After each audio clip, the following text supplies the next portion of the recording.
South of Hudson's Bay, James Bay, and at the southern tip of James Bay, the settlement of Moose Factory. News Magazine salutes Education Week with films of an Indian residential school 500 miles north of Toronto. This is a video produced in the 1950s that introduces the residential schools to the Canadian public. As the wording of the video suggests, it celebrates the assimilation policies of residential school from a colonizer's perspective. In reality, however, residential schools had a profound impact on Indigenous women, leaving them in a precarious position in society.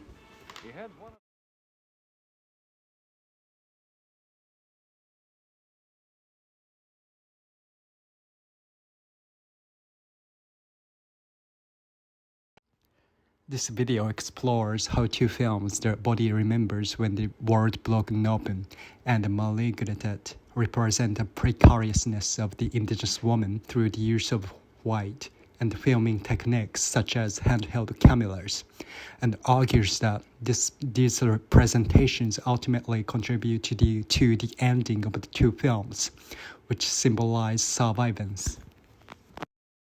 Each film addresses similar feminist themes. The Body Remembers When the World Broken Open depicts the problems of the domestic violence experienced by Indigenous women today.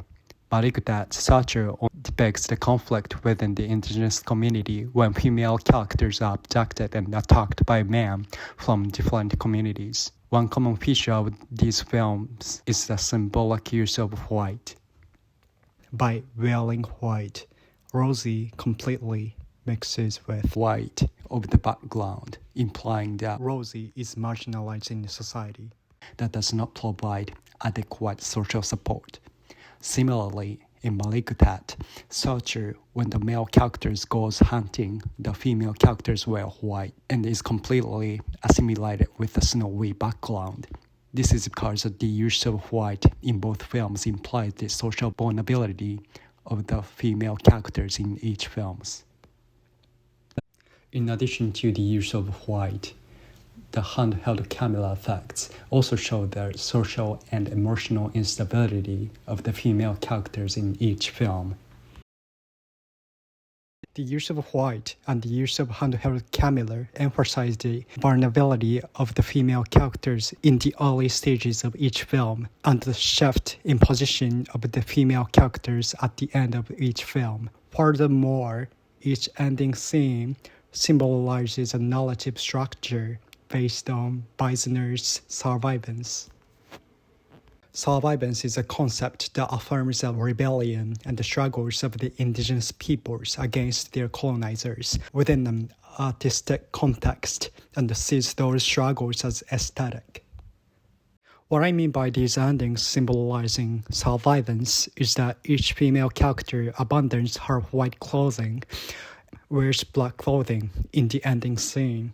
This emphasizes that they are no longer socially marginalized in the ending scene. Each character denies colonization in the end. Rosie refuses to move in a shelter supported by the Canadian government as a colonial symbol in order to return to her home. And in Searchers, Isla stabs Kupak to death with a spear instead of using the gun brought by the colonizers. These endings can be considered as survivance-like endings by rejecting shelter and guns as metaphors for colonization.